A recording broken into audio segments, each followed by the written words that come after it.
Back with a new reel, and my today's reel is about the recent Gen Z protest in Nepal against social media ban. Social media ban को लेकर जो Gen Z का protest था नेपाल में, let's discuss over it, क्योंकि ये बहुत ही normal तरीके से बेसिक लेवल पर किया गया प्रोटेस्ट था। वो इतने हाई लेवल पर वायलेंट प्रोटेस्ट कैसे हो गया, it's really important to understand and analyse. इसके लिए हम इसके सारे पैरामीटर्स को देखेंगे, इसके इंटरनेशनल ट्रायंगल्स को देखेंगे, so that we can understand the things properly. जो प्रोटेस्ट हुआ है उसमें जनरली 13 से लेकर 28 साल तक के जो ईयर तक के जो लोग थे उन्होंने पार्टिसिपेट करा। और आप देख लीजिए कि इसमें 25 लोगों की तो डेथ हो गई और 500 से ज्यादा लोग घायल हो गए। वहाँ के पार्लियामेंट को जला दिया गया, वहाँ के सुप्रीम कोर्ट को जला दिया गया, वहाँ पर जो एक्स प्राइम मिनिस्टर्स थे उनके घरों को जला दिया गया, प्रेसिडेंट के घर को जला दिया गया।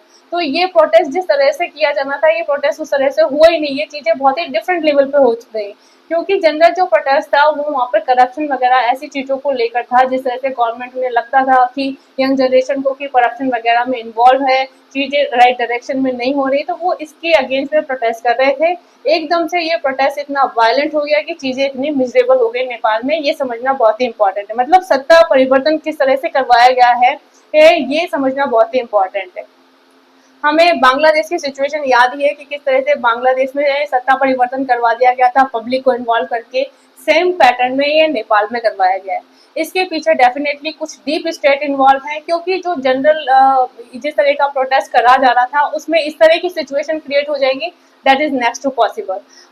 जिस तरह से डीप स्टेट किस तरह से डीप स्टेट काम कर रहे हैं, ये हमें समझना वर्ल्ड में बहुत ही इंपॉर्टेंट है। यदि बात करी जाए नेपाल और बांग्लादेश, ये दोनों कंट्री क्यों इस तरह से टारगेट करे, अब नेक्स्ट कौन हो सकता है, ये समझना भी बहुत इंपॉर्टेंट है। यदि नेपाल और बांग्लादेश की बात करूं और इंडिया की चिकन नेक की बात करूं, जो एक तरफ नेपाल है एक तरफ बांग्लादेश है, और ये चिकन नेक है इंडिया की, जो कि इंडिया को नॉर्थ ईस्ट स्टेट से जोड़ती है। तो किस तरह से इंडिया को टारगेट करने के लिए इस तरह की सिचुएशन क्रिएट करी जा रही है, इंडिया के जो आसपास के छोटे कंट्रीज हैं वहां पर किस तरह से सत्ता परिवर्तन करवाया जा रहा है और उस तरह की गवर्नमेंट लाई जा रही है जो इंडिया के अगेंस्ट में हो, so things can be miserable for India. यदि हम इंटरनेशनल लेवल पे इन चीज़ों को डिस्कस करेंगे तो हमारे कॉन्सेप्ट काफ़ी अच्छे से क्लियर होंगे, क्योंकि इंडिया यदि आप देखेंगे तो इंटरनेशनल लेवल पे एक डिफरेंट ही पोजीशन गेन कर रही है। इंडिया किस तरह से अपने आप को स्ट्रांगली मेंटेन कर रहा है, फॉर्मली डील कर रहा है सिचुएशन से। टैरिफ को लेकर भी इंडिया ने किस तरह से अपने आप को स्टैंड करा, या रिसेंटली जो इंडिया में टेररिस्ट अटैक हुआ था उस समय इंडिया ने कितना स्ट्रांगली स्टेप लिए। तो चीजें बहुत डिफरेंट लेवल पर हो रही हैं और ये चीजें कुछ डीप स्टेट की आंखों में खटक रही हैं। वो नहीं चाहते कि इंडिया उस लेवल पर ग्रो करे। आप देख ही सकते हैं कि बांग्लादेश के केस में भी सीआईए एजेंट किस तरह से वहां पर उनकी डेथ हुई थी, वो किस तरह से वहाँ इन्वॉल्व थे, किस तरह से चीजें करवाई जा रही थी। सेम वे नेपाल में भी इसी तरह की सिचुएशन क्रिएट करी जा रही है इंडिया को टारगेट करने के लिए। तो जितने भी बड़े कंट्रीज हैं डिप्लोमेटिकली वो इसी तरह से गेम प्लान करते हैं और टारगेट करते हैं उन कंट्रीज को जो ग्रो कर रहे हैं और जो उनको उस लेवल पे वैल्यू देकर ग्रो नहीं कर रहे। मतलब वो ये रिसेंटली इंडिया ने जिस तरह का एटीट्यूड रखा, हमने ये नहीं सोचा कि अमेरिका है तो we have to be scared with that. हमने फॉर्मली डिसीजन लिया, हमने अपने नेशनल इंटरेस्ट को प्रायोरिटी रखी। तो ये चीजें खटकने लग जाती हैं उन कंट्रीज को, क्योंकि वो जो डेवलपिंग कंट्रीज हैं उनको डेवलपिंग ही रहना चाहते हैं, वो चाहते नहीं उनको ग्रो करवाना।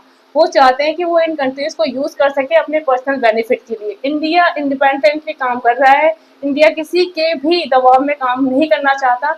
ये चीजें सभी को प्रॉब्लमेटिक सिचुएशन में डाल रही हैं और इसी के चलते आप देख लीजिए कि किस तरह से टारगेट करा जा रहा है इंडिया को। अब ये चिकन नेक को किस तरह से टारगेट करा जा रहा है, जिससे कि इंडिया और नॉर्थ ईस्ट स्टेट के बीच में एक कॉम्प्लिकेटेड सिचुएशन क्रिएट कर दी जाए। उसके चलते पहले उन्होंने बांग्लादेश को टारगेट करा और वहां पर एंटी इंडियन गवर्नमेंट बना दी। वहीं अब नेपाल को टारगेट करा गया है और नेपाल में भी वो बालन शाह जो कि एंटी इंडियन है, उनको एक तरह का लीडर की तरह देखा जा रहा है, नेक्स्ट लीडर की तरह। So things are quite similar जिस तरह से करी जा रही है, क्योंकि डीप स्टेट चाहते ही नहीं है कि इंडिया उस लेवल पर ग्रो करे। अब सबसे इम्पोर्टेंट है इंडिया को यहाँ पर स्ट्रेटेजिकली गेम प्लान करने का। We know what exactly the situation can be happen for India, क्योंकि हमारी बहुत ही स्ट्रेटेजिकल लोकेशन इन दोनों कंट्रीज के बीच में है। So we know how to manage all these things. यदि इंडिया इन चीजों को स्मार्टली मैनेज कर सकता है तो we are the game player. हम इस गेम को बहुत स्मार्टली खेल सकते हैं। वहीं यदि चीजें उस लेवल पर नहीं हो पाई, तो डेफिनेटली ये सिचुएशन इंडिया के लिए बहुत ही एक बड़ी इशू बन सकती है, क्योंकि जिस तरह से नेपाल को, बांग्लादेश, दोनों को ऐसा टारगेट करा जा रहा है, और इसके नॉर्थ ईस्ट में है आपका भूटान है। तो यदि इस तरह से यदि टारगेट करके इंडिया को ऐसी पोजीशन में लाया जाए कि जहां पर इंडिया की सिचुएशन मिजरेबल हो जाए, तो वो चीजें फिर काफी टफ सिचुएशन क्रिएट कर सकती है इंडिया को। सो हमको पहले ही स्मार्टली इन सब चीजों को समझ के कुछ स्ट्रेटेजिकल प्लान करके we have to give the befitted reply to those state जो कि इंडिया को टारगेट बनाना चाह रहे हैं।